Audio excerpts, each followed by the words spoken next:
तुम्हाला माहिती की भारताचा इतिहास हा ईसपूर्व 6व्या शतकापासून सुरू होतो. 6th century BC बुद्ध जन्मापासून आपण म्हणतो पॉलिटिकल हिस्ट्री सुरू होते. त्याच्या आधी मध्ये असा एक काळ आहे ज्याच्यामध्ये हरप्पा मोहनजोदडो येतात की ज्याच्यामध्ये आपल्याला अवशेष मिळतात पण आपल्याला त्यांची भाषाच वाचता येत नाही. त्याच्या आधीचा जो काळ आहे जेव्हा लिखण्याची पद्धत नाही आहे त्या काळातला जो माणूस आहे जो मुख्यतः स्टोन टूल्स वापरतोय त्याला आपण स्टोन एज मॅन म्हणतो. किंवा मग त्याचे वेगवेगळे लेयर्स असतात. पॅलिओलिथिक म्हणजे मोठे मोठे दगड वापरणारा, मायक्रोलिथिक टूल्स म्हणजे छोटी दगड वापरणारा, निओलिथिक म्हणजे ज्याने शेतीचा शोध लावला. असे अनेक वेगवेगळे मानवांचे टप्पे आहेत. त्याच्यातून मानव प्रगती करत गेलेला आहे आणि त्याच्यातले खूप जुने पुरावे आपल्याला इथे मिळतात.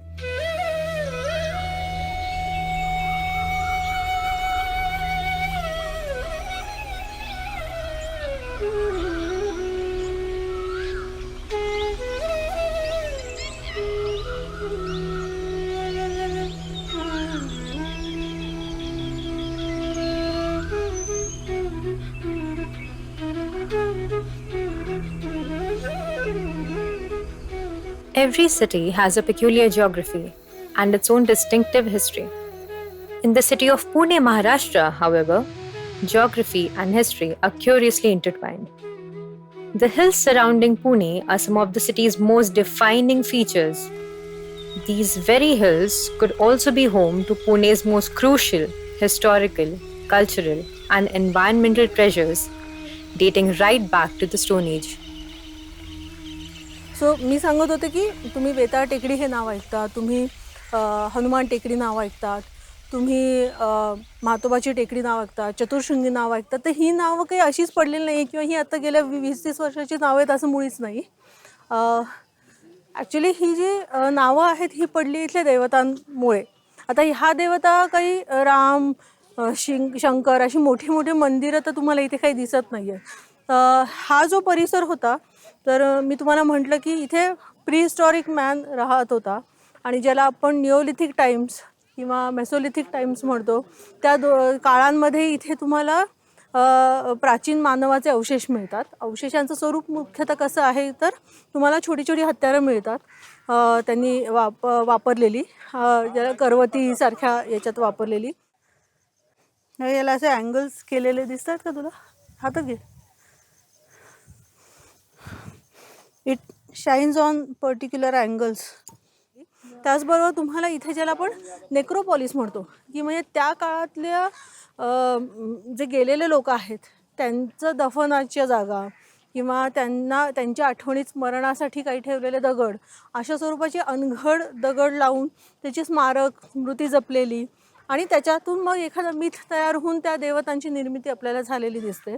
आता आपण पुण्याच्या सगळ्यात उंच पॉईंटला आहोत आणि हा वेताळ टेकडीवरचं वेताळाचं स्थान आहे.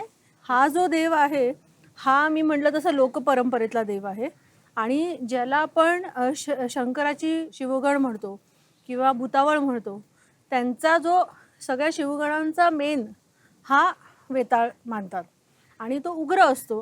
बाबांना कसं आहे बांगडींचा आवाज नाही चालत आणि बाईंचा घुंगरूचा आवाज चालत नाही. दोन का ते म्हणजे हे भूतांचे राजे आहेत. भूतांचे राजे त्यांच्या सेवेला सगळे भूत असतात म्हणून बाईंनी येऊ नये. बाईचं रक्षण करण्यासाठी त्यांच्या गाभाऱ्यापर्यंत बाईंनी येऊ नये असा त्याचा अर्थ आहे. पण हे फिरणारे लोक अर्थ वेगळे लावतात. मी तुम्हाला म्हटलं तसं की डी कोसंबींनी जिथे इथे 40-50 वर्षापूर्वी जो अभ्यास केला होता किंवा थोडं त्याच्याही आधी तर तेव्हा त्यांना इथे ज्याला आपण स्टोन सर्कल म्हणतो म्हणजे दगड असे एकत्रित लावून एखाद्या गेलेल्या पूर्वजाची किंवा देवतेची स्मृती राखण्यासाठी असं त्याला स्टोन सर्कल केलेल्या स्वरूपात हा देव आधी पूजला जायचा. त्याच्यामध्ये मूळ शिळा आणि हे बाजूने असे दगड गोलाकार लावले होते.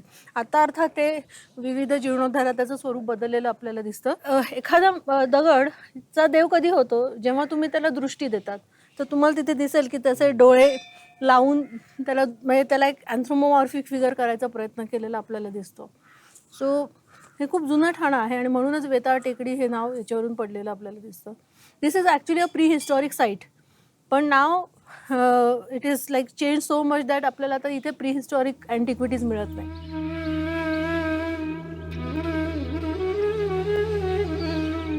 Artifacts from history offer us a glimpse into the stages of human evolution. But as our evolution has picked up pace, we have become more prone to associating the value of these artifacts with the utility we can derive out of these. What is the utility of such and such is a rather confounding question. It is also one that crops up very frequently when it comes to hills surrounding densely populated cities. Once home to the prehistoric man, do these hills serve a purpose for the modern human? पहिली गोष्ट म्हणजे आपलं पुण्याचं पाणी त्याच्यामुळे आहे. कारण त्या अतिशय उत्तम अतिशय सक्षम अशा वॉटरशेड्स आहेत. पाऊस पडतो म्हणजे काय होतं तर पाणी धरतात झाडं सगळी ॲब्सॉर्ब करतात आणि तुमचं ग्राउंड वॉटर रिचार्ज चांगला होतो त्याने. There is no run off. जेव्हा त्याच्यावरची तुम्ही झाडं कडून ते सगळं स्वपाट बोंड केलेलं असतं त्यावेळेला देर इज रन ऑफ आणि ते पटकन वाहून जातं. दुसरा महत्त्वाचा मुद्दा की where is this hill located. आपली बेताळ टेकडी आहे कुठे, तर अत्यंत शहरी भागात आहे, ज्याला आपण अर्बन फॉरेस्ट म्हणतो. इथलं जे फॉरेस्ट आहे this acts as a home for things that can even exist around the gardens of the hill. म्हणजे लोकांच्या घरामधले गार्डन्स असतील, हे असतील, त्यांना तिथली गार्डनमधली फुलं फुलण्यासाठी लागणारे जे पॉलिनेटर्स आहे ते कदाचित टेकडीवरून येतील. म्हणजे आज तुम्ही तुमच्या घराच्या समोर आंबा लावला, त्याला आंबा यायला पाहिजे म्हणून कुठल्या तरी दुसऱ्या आंब्यावर जाऊन त्या मधमाशीने तो पोलन आणून तुमच्या आंब्याच्या मोहरामध्ये टाकला नाही तर तो आंबा फुलणार नाही. त्यामुळे अशा प्रकारचे विल्डरनेस एरिया जिथे जास्त मोठ्या प्रमाणात बायोडायव्हर्सिटी आहे हे राखणं खूप गरजेचं ठरतं. तिसरी गोष्ट टेकड्यांची महत्त्वाची म्हणजे की those are your breathing spaces. टेकड्या ह्या लंग्स ऑफ पुणे आहेत. लंग्स ऑफ पुणे अशासाठी की तुम्ही कितीही तिथे धूर सोडले तरी इथल्या जे वन राजी आहे ती त्याचा ऑक्सिजन सोडून ते न्यूट्रलाइज करते. आणि दीज आर कार्बन सिंक्स. तर तुमचं पोल्युशन जे आहे GHG ते ॲब्सॉर्ब करतं ते आणि धरून ठेवतं. कारण झाडांचं ते अन्न आहे. आपलं विष ते त्यांचं अन्न. It has become increasingly difficult for humans to distinguish between what is nourishing and what is toxic for our existence. That these hills have become a casualty to this confusion is no surprise. An elaborate plan to destroy these hills was chalked out. Ironically, it was called a development plan. It was only through a sustained struggle by conservationists that this plan never saw the light of day. This was around the time that Pune had just begun to enjoy the fruits of globalization. Pune burst व्हायला लागल्याचा तो काळ होता. म्हणजे त्यावेळेला IT boom just व्हायला लागली होती 3-4 साली. हिंजेवाडी त्यावेळेला एस्टॅब्लिश व्हायला लागलं होतं. त्यावेळेला पुण्यामध्ये येणारी लोक खूप वाढायला लागली होती स्पीडनी. काय बदललं तर असा बदल झाला की इन्कम टॅक्सचा कायदा बदलला. इन्कम टॅक्सचा जो सेक्शन 80 जो आहे तो सगळ्या तुमच्या एक्झम्पशन्सचा सेक्शन आहे. 1 एकरापेक्षा जास्ती जर तुम्ही घरं बांधलीत, घरं रेसिडेन्शियल, तर 1500 स्क्वेअर फूट आणि त्याच्या आतल्या घरांना तुमचा जो नफा होईल त्याला 100% इन्कम टॅक्सचं एक्झम्पशन आहे. मग धाड आली सगळी डोंगरावर करूया. डोंगरावरची तर ही 10,000 गवताची जमीन आहे, एका एकराला 10,000 रुपये मिळते गवत कापलं तर. त्या शेतकऱ्याला तुम्ही 50 रुपये स्क्वेअर फूट देऊ केले, तो म्हणेल चांगलं आहे. कधी पाहिले तेवढे 20-25 लाख रुपये. 20-25 लाख रुपये त्यांनी जर बँकेत ठेवले तर तेव्हा 10% इंटरेस्ट होता. त्याला 2.5 लाख वर्षाला. 10,000 वर्षाला मिळायचे त्याचे 2.5 लाख वर्षाला त्या जमिनीचे. चाललं ना. 20,000 रुपये महिना घरात यायला लागले. कोणीही विकेल, मी पण विकली असते. मग आता जास्तीत जास्त नफा कसा मिळेल, कुठे मिळेल? तर हे डोंगरावरची बांधकामाला बंदीच होती. बंद, नो डेव्हलपमेंट झोन. मग तो त्यांनी बदलायचा प्रयत्न केला सगळा. The city of Pune grew to accommodate the burgeoning urbanization. 23 adjoining villages were included within the boundaries of urban Pune in 1998. The Pune Municipal Corporation released a plan to develop these newly included villages in 2002. This plan proposed permissible construction on 8% of the available land on the hills. And this is where the struggle for survival for these hills began. हो 2002 30 डिसेंबरला plan publish झाला objection सजेशनसाठी draft development plan. तर मी स्वतः town planar असल्यामुळे गेले बघायला काय केलं आहे पुण्याचा प्लॅन असं. मग तिथे त्यांनी हे रिझर्व केले होते ॲग्रिकल्चर, टेकड्यांवर बांधकामाला परवानगी दिली होती 16% बांधकाम इत्यादी इत्यादी. मग आमची अख्खी सगळा ग्रुप आहे आम्ही सगळं बोललो. मग ठरवलं की ऑब्जेक्शन्स घ्यायची. ऑब्जेक्शन्स लिहिली सगळी. तर आमच्याबरोबर टेकडी नावाची एक संस्था आहे इंजिनिअरिंग कॉलेजच्या मुलामुलींची, खूप सुंदर काम करतात. ती अख्खी संस्था आमच्याबरोबर आली. मेनली आम्ही सगळे जे लोक होते सगळे टीनेज होतो, कॉलेजला शाळेत जाणारे वगैरे असे लोक होतो. तर संध्याकाळच्या वेळेस एस्पेशली उन्हाळ्यात किंवा तुमच्या PLमध्ये वगैरे इथे संध्याकाळी यायचं 4-5ला 2-3 तास काम करायचं अंधार होईपर्यंत आणि मग जायचं. हळूहळू या व्हॉलंटरी प्रयत्नातून आमची संस्था निर्माण झाली. आणि मग आपल्याला आवडणारी ही टेकडी जिथे आपण एवढं इन्व्हेस्ट करतोय, म्हणजे not just invest in terms of the time, it was effort आणि मन सुद्धा, म्हणजे emotionally also you are attach to that hill. तर ह्या टेकडीवर अशा काहीतरी प्रकारचा प्रकल्प येणार किंवा अशा प्रकारची काहीतरी विकासाच्या नावाखाली बांधकामं होणार हे काय आम्हाला रुचलं नाही. आता हे आमचा इमोशनल रिस्पॉन्स झाला.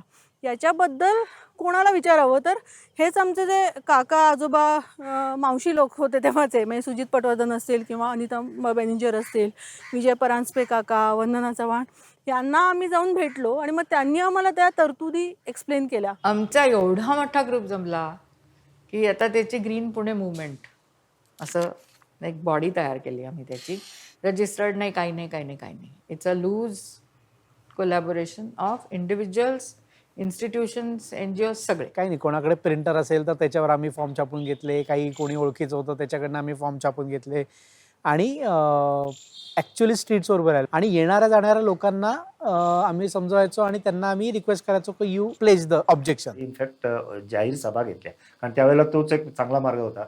अनेक ठिकाणी जाहीर सभा घेतली की पुण्यातले टिपिकल नागरिक जाहीर सभेला येतात. मला वाटतं माझ्या आयुष्यात एवढी भाषणं केली नसतील तेवढी केली तेव्हा. जिथे बोलवतील तिथे जाऊन सांगायचं की का हे करायचं. 60 days in which we have to raise these objections.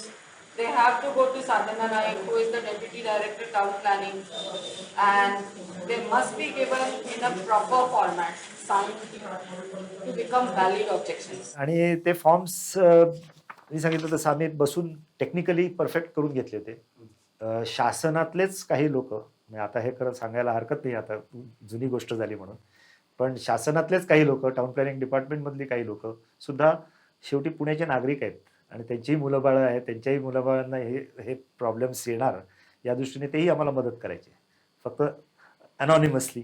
हिल्सच्या बाबतीत ऑब्जेक्शन घ्यायला म्हणून एक पत्र तयार केलं होतं की जे शासनाने 60 दिवसाची मुदत दिली होती. त्या 60 दिवसाच्या मुदतीमध्ये हे ऑब्जेक्शन लेटर दाखल करायचं होतं. त्याच्यात अनेक मुद्दे मांडलेले होते की ज्याच्यात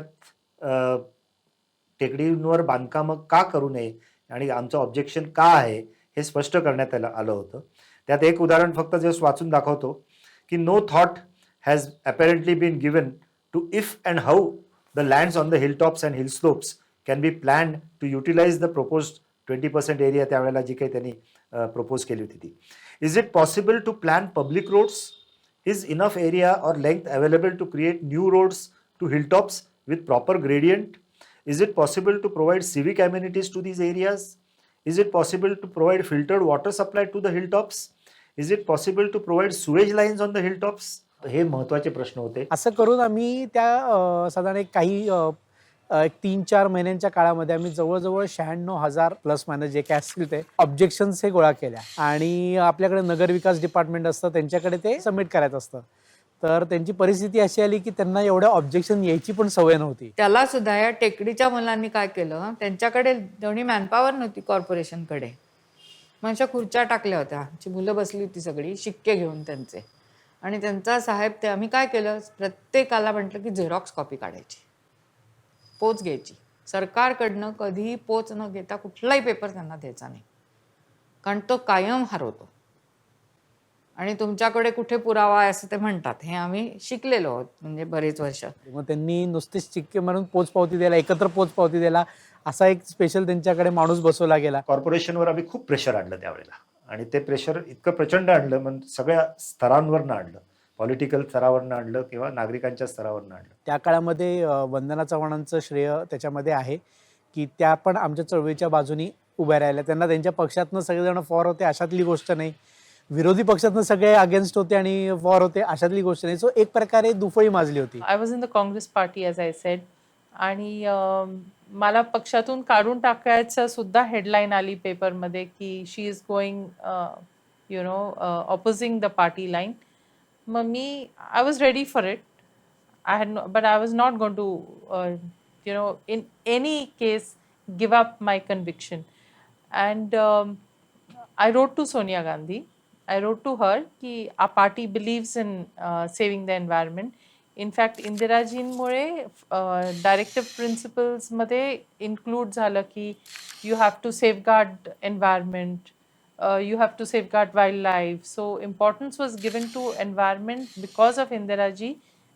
And it reflected in the Indian Constitution. नंतर राजीवजींनी पण ज्यावेळेला 73rd and 74th Amendment आणली, it also brought in a Schedule 12 in the Indian Constitution. त्या शेड्यूलमध्ये स्पेसिफिकली लिहिलं आहे की लोकल गव्हर्नमेंटची responsibility आहे to make sure that there is no environmental degradation and you protect your environment. So obviously it was the Congress party was honoring what environment that environment has to be protected. So I wrote a letter to her, and surprisingly she wrote back to me and wrote back to the then Chief Minister Sushil Kumar Shinde ki she has a point in what she's saying, please give her hearing and see what she has to say. And तेव्हापासून सगळं पलटलं की whatever I was saying started being given the preference even here in Pune. आणि म्हणून Congress party also changed its stand. And whatever was my stand was accepted. शिवसेनेचे उद्धव ठाकरेंना माझी भेट होऊ शकली नाही, पण NCP आपलं शिवसेनेचे जे लोकल लीडर्स होते त्यांनी सगळी माझी नोट माझ्याकडनं मॅप्स घेऊन उद्धव ठाकरेंना दाखवलं. Uddhav Thackeray day 1 he said no, we have to stand by this stand only. आपला पण हाच स्टँड असणार आहे. NCP was divided because a lot of corporators from the NCP owned land in the BDP area. So I mean I won't blame them. जर वडलोपार्जित तुमच्या जमिनी तिथं आहेत त्यामुळे तुमचं नॅचरली फिलिंग असणार की we don't want to give it up. मात्र Pawar saheb was totally with me because almost an hour माझ्याकडनं सगळं समजून घेतलं, एक तासभर सगळे मॅप्स बघून सगळी ती रेझोल्युशन्स होते ते बघून.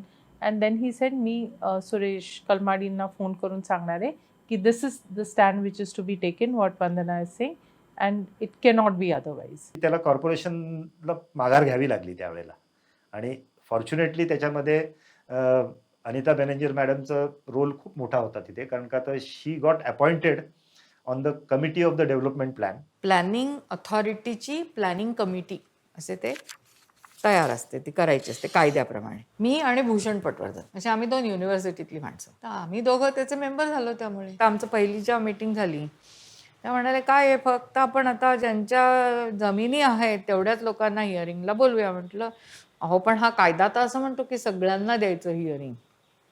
तर म्हणाले ते काय कोपऱ्या कोपऱ्यावर सह्या घेतल्यात. म्हटलं काय फरक पडतो, त्यांनी इथं व्यवस्थित टाईमात सबमिट केलंय तर आपल्याला त्यांना बोलवायला पाहिजे. ते म्हणाले सगळ्यांचे पत्ते नाही आहेत. म्हटलं मग आपण पेपरमध्ये देऊया की मी इतक्या तारखेपासून हिअरिंग करतोय, ज्यांना यायचं ते येतील. पण ऑब्जेक्शन तर 90,000 होते. हो 90,000 लोकांना बोलवणार. ते आम्ही आता पेपरमध्येच जाहिरात दिली त्याची, चक्क पब्लिक नोटीस असते ना तशी दिली. यायची जरूर नसते, पण तुम्हाला यायचं असलं ॲडिशनल काही सांगायचं असलं तर या. एक 7-8 हजार लोक आले हिअरिंगला, 350 NGO झाले. The objections suggestions process for the Planning Authority Committee went on for nearly 1.5 years. Following this, the committee published a report in December 2004. Bolstered by political will, this report was passed unanimously by the Municipal Corporation General Body in March 2005. One of the key recommendations of the report was the proposal to designate the hills as biodiversity parks. So we have got two ways of protecting lands from different kind of uses. Zoning करतो आम्ही normally की हा residential zone, हा commercial, हा industrial. एक आमच्याकडे instrument आहे. दुसरं इन्स्ट्रुमेंट आहे ते आहे रिझर्वेशन. दोन इन्स्ट्रुमेंट्समध्ये असा फरक आहे की when you zone something you don't have to acquire that land and you don't have to compensate the landlord. ठीक आहे, तुम्ही यूजवरती ते रिस्ट्रिक्शन घालता फक्त. But when you reserve something you have to acquire and you have to pay compensation. So I decided की once and for all, these hills should be protected, so they need to be reserved. And landlords have to be paid compensation. So what is the purpose of reserving these hills? It is to create carbon sinks. माझ्यातला environmentalist म्हणतो की to keep the city safe, built environment safe, the people safe, the quality of life safe, what do we need to do? We need to mitigate pollution. त्याच्यासाठी we need carbon sinks. So what do we do? Afforestation करायचं का? Biodiversity करायची. पण biodiversity act जो आहे that is the most stringent act that we have of protecting a forest. Biodiversity park का झालं त्याचं, का म्हणायला लागलो त्याला पार्क? तर आय रिअलाइज की अनलेस पीपल टेक ओनरशिप, प्रत्येक हिलच्या आसपास राहणाऱ्या लोकांनी त्याची जर ओनरशिप घेतली तरच ते होईल, नाही तर होणार नाही. मग पार्क म्हटलं की आपली मंडळी सगळी फिरायला जातात ना सगळीकडे. बिल्डर लॉबीकडनं मात्र प्रचंड काय म्हणतात प्रेशर नाही म्हणता येणार, पण मागणी त्यांनी त्यांची बाजू धरून ठेवली होती की आमचं खूप नुकसान होतंय, सामान्य माणसाने जायचं कुठे, मग टेकड्यांवर बांधलं नाही तर आम्हाला, नेहमीची आर्ग्युमेंट्स होती तिथे. पण त्यांच्याकडनं प्रेशर बऱ्यापैकी होतं शासनावर. आणि आत्तासुद्धा इनफॅक्ट त्यांचंच प्रेशर जास्त आहे की आम्हाला काहीतरी बांधकाम द्या. तर तेव्हा एक निर्णय असा झाला होता की 4% बांधकाम द्यावं. आता 4%ला सुद्धा आम्ही विरोध केला की 1% बांधकाम नको. आणि तो का नको, तर जेव्हा एखाद्या टेकडीवर जर काही बांधायचं जर झालं तर त्या टेकडीवर पोचण्याकरता जो काही रस्ता लागेल तो रस्ता काही सरळ जाऊ शकत नाही त्या स्लोपमुळे. त्यामुळे तो लांबलचक जसे आपले घाट असतात तर टिपिकल घाटातला रस्ता जेव्हा तयार होतो तेव्हा त्याला 50% बांधकाम तुम्हाला करावं लागतं आणि 50% झाडं तोड होणार, टेकडीचं नुकसान होणार आणि पाणी कसं पोचवणार परत टेकडीवर याचा कोणी विचार केलेला नाही आहे. जी घरं होतील त्यांना पाणी लागेल, ते पाणी कुठनं पोचवणार, टेकडीवर पाणी चढवणार कुठनं, पंपिंग कसं करणार, हे असे विषय होते. आणि हे सामान्य नागरिकांना समजावे म्हणून आम्ही असे एक चित्र काढून त्यांना लोकांना समजून सांगितलं होतं. In December 2005, the general body of the Pune Municipal Corporation sent the Green Development Plan for approval by the Maharashtra state government. The state government responded with some modifications in August 2008. The government expressed some skepticism about biodiversity parks. Responding to this, the citizens of Pune raised over 70,000 objections in a matter of 2 months. The PMC resubmitted the Green Development Plan to the state government in December 2008. In January 2010, the state government reverted, yet again with suggestions to re-evaluate BDP reservation for the hills.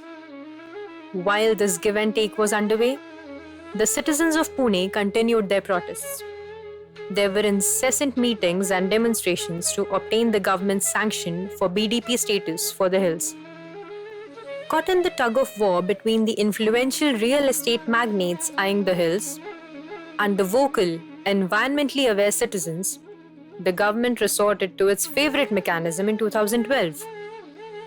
The government designated an expert committee under the chairmanship of Professor Kulbhushan Jain to look into the matter. This committee presented its findings in a report to the state government in May 2012. The Jain committee was wholly in favor of BDP reservation. Finally, in February 2013, the state government gave its stamp of approval to the Jain committee recommendations, sanctioning BDP reservation for the hills at long last. वेगवेगळ्या ऑफिशियल्सशी आम्ही बोलणी केली त्यावेळेला आम्हाला अशा तऱ्हेची उत्तरं आली की अहो कुठलं तरी शहर आपल्या देशात आहे का जिथे अशा तऱ्हेचे मोठ्या एरिया BDP म्हणून डिक्लेअर झालेला परवडतो शहराला. तो परवडत नाही. तर कसा परवडेल? कुठनं पैसे आणणार? त्याला कुंपण घालायला लागेल, त्याचे मेंटेन करावं लागेल, तिथे रखवालदार ठेवावे लागतील, नाही तर झोपडपट्टी येईल. जनरली एक झोपडपट्टी म्हणजे लहान मुलाला जसा बागुलबुवा सांगतो आपण, लवकर झोप नाही तर तो बुवा येईल, तसंच मिड इन्कमच्या लोकांना झोपडपट्टीचं एक भयंकर भीती आहे. आता राहणार कुठे? जर आपल्या पुण्यामध्ये जर जागा नाही राहायला तर काय करणार लोक तरी? फुटपाथला तर राहू देणार नाही महापालिका. मग आता इकडं कुठेतरी घर एखादं भाड्याने घेतलं किंवा विकत घेतलं तर त्यांना मजबुरीने घ्यावंच लागतं ना. आता ह्या ज्या झोपडपट्ट्या झाल्या टेकड्यांवरती, त्या कशा झाल्या? तुम्ही आता पर्वतीची सगळ्यांनाच माहिती दिसतेच कारण. तर तिथे झोनिंग केलं त्यांनी. झोन केला याचा अर्थ काय? की तू काही करायचं पण नाहीस आणि त्याचा उपभोग पण घ्यायचा नाहीस आणि बंद. मग लँडलॉर्डनी काय सुरुवात केली की त्यांनी पट्टे पाडून झोपडपट्ट्यांना द्यायला लागले. एक आर्ग्युमेंट स्ट्रॉंग अँड व्हॅलिड पण एक असं होतं की आपण जर काहीच केलं नाही तर ह्या ठिकाणी झोपडपट्ट्या होतील. But then I brought to his notice की स्टेट गव्हर्नमेंटनीच एक कायदा केलेला आहे की every area in the city should have a officer designated to make sure that no illegal construction happens. So हे हिल्स पण आले त्याच्यामध्ये. So what is the officer doing? त्याच्यामध्ये स्टेट गव्हर्नमेंटनी आणखीन एक काढलेलं होतं की every 6 months you have to take satellite images of the city so that you understand की where is the illegal construction happening. Because नाहीतर एक एक बघणं अवघड होतं. पण 6 महिन्यांनी काढलं तर there is software which says की okay this was not here 6 months back and this has happened in this particular time. So what are we doing? Why are we not using it? अजून एवढे वर्ष झाले तरी पण अजून satellite images आपण आणले. गव्हर्नमेंट ऑफ इंडियाच्या हाऊसिंग पॉलिसीमध्ये अफोर्डेबल हाऊसिंग हा एक मोठा चॅप्टर झालेला आहे आता, परंतु त्याच्यावर कार्यवाही कोणाची नाही. शासनाने म्हाडासारखी संस्था निर्माण केली त्यासाठी, किंवा सेंट्रलच्या लेवलला हुडकोसारखी ऑथॉरिटी निर्माण केली. या ऑथॉरिटीला फंडिंग आहे, पैसे आहेत, त्यांना शासनाकडनं कायद्याने जमीन ताब्यात घेण्याची परवानगी आहे, शासनाच्या जमिनींवर हाऊसिंग प्रोजेक्ट्स करण्याची हे आहे, क्षमता आहे, परवानगी आहे कायद्याने. पर प्रत्यक्षात होत काहीच नाही. जनता वसाहत तर खूप तिथं 100 एकर जागेमध्ये 60,000 लोक तिथं बसलेले आहेत. म्हणजे कसं जनता वसाहतमध्ये तर सर्वे केला आम्ही. तर तिथं सुपरवायझर म्हणून मी होते. डोर टू डोर कलेक्शन ओला सुका कसा घ्या. तर अक्षरशः महिलांचे वयस्कर बायांचे पाय दुखत होते. एवढं टेकडावर जायचं. मी म्हणलं एवढं टेकडावर ते का घरं बांधायचे ना लोकांनी? भुईसपाटला घरं बांधा ना. एवढ्या टेकला सगळे ते म्हणजे कोकणी लोक कोकणात आलेले सगळे त्या टेकडावर होते, घरं त्यांचे बांधलेले. तर असं नाही व्हायला पाहिजे ना. पाऊस आला पाणी आलं तर सगळं खालच्या घरांनी वरचं पाणी सगळं खालच्या घरांनी शिरतं तिथे असं. म्हणून त्यांना म्हणलं टेकडे बचाव आंदोलन तुम्ही पण करा. असं ना कुठं पण घरं नका बांधू ना. The exercise to establish compensation rates for land to be acquired under the Biodiversity Park was finally completed in 2018. It took 16 long years for the struggle that started in 2002 to arrive at this decisive juncture. As of date, however, the government is yet to purchase land from individual landowners on these hills. आता plan pass झालेला आहे. आता त्या टेकड्यांच्यावर बांधकाम नाही असं officially झालेलं आहे. तरी पण आम्ही जेव्हा कलेक्टर साहेबांच्याकडे जाऊन सांगतो की तुम्ही जे BDPची एरिया ते मार्क करा मॅपवर नीट, म्हणजे कोणत्याही दुसऱ्यांनी आता जागा घेतली लिटिगेशनमध्ये गेले असं होणार नाही. पण त्याला उत्साह फार दिसत नाही. चोरून बांधकामं करतायत लोक, पण ते काढायला पाहिजे. कॉर्पोरेशनचं काम आहे ते ॲक्च्युली थांबवणं.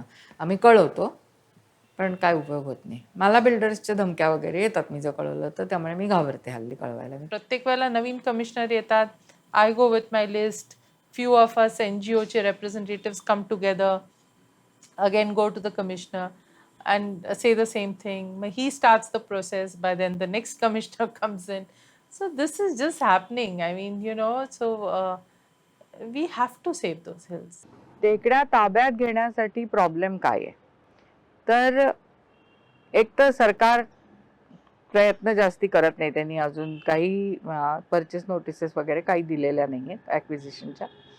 आणि दुसरी गोष्ट म्हणजे त्या ज्या जमिनी आहेत सगळ्या, त्या जमिनींवरती अजून काही व्यवहार चालू आहेत, लोक घेत आहेत आणि ते सगळं थांबायला पाहिजे बेकायदेशीर. एकदा ते थांबलं की मग लोकांनाही इंटरेस्ट जाऊन त्या टेकड्या ताब्यात द्यायला ते पुढे येतील. ते म्हणतील की घ्या आणि आम्हाला काय कॉम्पेन्सेशन देतात ते द्या. तेही एक महत्वाची गोष्ट आहे की लोकांनी आपणहून जर टेकड्या द्यायला सुरुवात केली, म्हणायला लागले की कॉम्पेन्सेशन द्या, तर म्हणजे तिथले व्यवहार थांबले तर ते होईल. मग व्यवहार कसे थांबवणार? तर सातबाराचा उतारा जो असतो त्याच्यामध्ये त्याची नोंद आली पाहिजे. ती नोंद आली की हे व्यवहार थांबतील आपसूक. मग ही मला जे डोक्यात आलं ते घेऊन मी सौरभराव, त्यावेळेला आपले पुण्याचे कमिशनर होते, त्यांच्याकडे गेले. त्यांना ते म्हणाले पत्र द्या. त्यांना एक पत्र दिलं. त्यांना आवडली खूप ही इच्छा. म्हणजे मी त्यांना जे सुचवलं होतं ते म्हणाले ठीक आहे, मी कलेक्टरला पत्र लिहितो की ह्या नोंदी करून घ्या. तसं त्यांनी कलेक्टरला पत्र लिहिलं. माझ्याकडे दोन्हीच्या कॉपी आहेत, त्यांनी मला कॉपी केलेलं आहे. आणि पण त्याच्या पुढे काही कारवाई झाली नाही. आणि एक गोष्ट इंटरेस्टिंग अशी आहे की गार्डन सुपरिटेंडेंट जे होते त्यांना आम्ही एकदा भेटलेलो अनऑफिशियली आणि विचारलं की हे एवढी एरिया आहे पुण्याच्या ह्याची, त्याला किती खर्च येईल तुम्ही जर टेक ओव्हर? ते म्हणले यातली बरीचशी गव्हर्नमेंट लँड आहे, तेव्हा त्याला आम्हाला काही तसे पैसे द्यावे लागत नाहीत. तर 350 कोटी फक्त लागतील ह्याच्याकरता. आणि 350 कोटी नथिंग. आपलं 4000 कोटीचं बजेट आहे PMCचं दरवर्षीचं. तेव्हा त्यांनी जर 350 कोटीपैकी 100 कोटी 3 वर्षामध्ये जर बाजूला काढून BDPच्या ॲक्वायर करून टाकल्या असं जागा सगळ्या, तर हे भांडायला स्कोपच राहिला नसता. परंतु you know that government is also involved. Government कोणाच्या सांगण्यावरनं चालते, कोणाच्या खिशात असतात गव्हर्नमेंटचे ऑफिशियल, हे आपल्याला माहिती आहे. त्यामुळे हे बरेच वर्ष चिघळलं. मला असं वाटतं की 2005 पासूनची सॅटेलाइट इमेजरी हाय रिझोल्युशनची घेतली पाहिजे आतापर्यंत, आणि पाहिलं पाहिजे की काय बदल घडलेत. किती जमीन ऍक्च्युली बेकायदेशीर वापरासाठी ते घेत आहेत, आणि ते थांबवलं पाहिजे तिथे जाऊन तिथल्या तिथे. आणि मग बायोडायव्हर्सिटी पार्क तयार करण्यासाठी जे काय करायला लागेल त्याचा एक प्लॅन तयार आम्ही केलेला आहे CDSने. आम्ही तो देऊ शकतो सरकारला असाच, म्हणजे काही पैसे विसे काही मागत नाही, पण तो इम्प्लिमेंट झाला पाहिजे जमिनी ताब्यात घेऊन. त्याच्या मागे जे लोक असतात ते सतत लचके तोडायला थांबलेले असतात. तेव्हा अजून पण त्याच्यावर वेगवेगळे आता शिवशाही निर्माण करायची, त्याच्या विरुद्ध कोण बोलणार? त्याला तुम्ही विरोध करणार, कोणाची हाती नाही. मग तिथे तो टाकून द्या BDPमध्ये. अजून कुठला असेल मेट्रो टाकून द्या. मेट्रो सगळ्यांना पाहिजे ना, मग थोडा भाग त्यातला गेला तरी चालेल. या पद्धतीने त्याचे अजूनही थोडेसे चावे घेत, बाईट्स घेत ते कमी करण्याकडे प्रयत्न आहे. पण ओव्हरऑल ॲटलिस्ट त्या वाचल्या आहेत. कारण आता हे नवीन निघालंय याचं बालभारती पौड फाटा रस्ता परत करणार म्हणून. त्याला तर म्हणजे हायकोर्टाने सुद्धा बंदी घातलेली आहे. एन्व्हायरमेंटल इम्पॅक्ट असेसमेंट काय म्हणालं की हो एन्व्हायरमेंटल इम्पॅक्ट होईल, हे खराब होईल, हे सगळं आहे, पण मिटिगेशन करता येईल. कसं मिटिगेशन करता येईल? तुम्ही एकदा टेकडी फोडल्यावर काय मिटिगेशन करता येईल? तुम्ही पाण्याचे स्रोत डिस्ट्रॉय करणार, हां, तुम्ही टेकडी डिस्ट्रॉय करणार, तुम्ही तिथले मायक्रो क्लायमेट बदल, कसलं मिटिगेशन करणार? डोंगरावरनच रस्ता काढला पाहिजे, हा का हट्ट आहे? तुम्हाला लोकांना करायला लागेल आता. Your journalist, ball is in your court. तुम्ही थांबवा, फाइंड आउट, नकाशे घ्या, बघा, मोठी टोळी तुमची तयार करा, जा आणि start doing this work.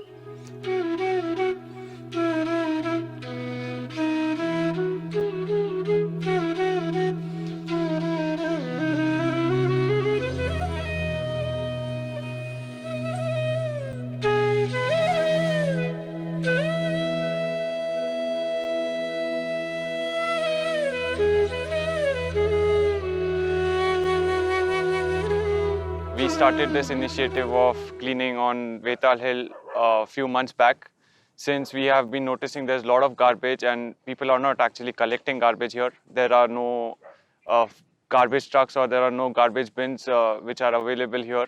And the problem is that so much garbage has been collecting that there are layers and layers of garbage that has been collecting on the soil, and it is leaching the soil and damaging the trees, and a lot of vegetation has been dying around the hill. So I started this as an Instagram story. It started with few people, around 3-4 people, but when people started seeing us doing this, they got really interested and they kept on joining us. And we have this WhatsApp group where new people keep on joining, and then we just put a howler that okay, Saturday we are doing this and over at this area, and people just come and we start the cleaning process. The prehistoric baton has now passed to the present generation. Of course, the primordial hills themselves are oblivious to this. They've stood there since eternity, mute spectators to the petty games humans play. And yet, we set out to gauge their value with our trivial, myopic scales, with no thought to the heavy cost we incur in the process. पर्यावरणामध्ये 2 प्रकारचे approaches आहेत. एक आम्ही याला ecocentric approach म्हणतो आणि दुसऱ्याला अँथ्रोपोसेंट्रिक approach म्हणतो. इकोसेंट्रिकमध्ये जिथे माणूस निसर्गाचा भाग आहे आणि निसर्गला केंद्रस्थानी मानून गोष्टी प्लॅन करणे, आणि दुसरा असतो अँथ्रोपोसेंट्रिक, ज्याच्यामध्ये माणसाच्या गरजा पूर्ण करण्यासाठी निसर्गाचा विचार करणे. इथल्या कॉन्झर्वेशनमध्ये सुद्धा हे सगळे वेगवेगळे याचे प्रवाह दिसतात. कोणाला वाटतं असं करावं कारण ते माणसाला उपयोगी आहे, कोणाला वाटतं की इथल्या एलिट लोकांना किंवा जे शहरी लोक आहेत त्यांना इथे फिरायला मिळावं आणि त्यांना ऊन लागू नये म्हणून आपल्याला शेड पाहिजे म्हणून आपण झाडं लावावी, असे प्रत्येकाचे अप्रोच आहे. नंतर ते जर तू केळेवाडीतल्या ज्या गुरं आणणारी लोक किंवा धनगर लोक ते म्हणतील की नाही आम्हाला हे झाडं नको ताई, आम्हाला गवत पाहिजे. तर अशा प्रकारे प्रत्येकाचे वेगवेगळे पॉईंट ऑफ व्ह्यूज असतात. पण त्यातल्या त्यात ज्याच्यामध्ये कमी इन्व्हेस्टमेंट आहे आणि दुसरं म्हणजे जे स्थानिक आहे, कारण ते इथेच असलं आणि दुसरीकडे नसलं तर मग त्याचं महत्त्व अजून वाढतं. मी म्हटलं तसं की ज्या ओरिजिनल इथले व्हेजिटेटिव्ह कंपोजिशन ज्याला म्हणतो की ज्या प्रकारची वनस्पती वनराजी होती ती आता बदललेली आहे आणि आता आपल्याला जे दिसतं ती लोकांना वाटतं की इथे चाफा असावा, लोकांना वाटतं की इथे पिंपळ असावा, वड असावं.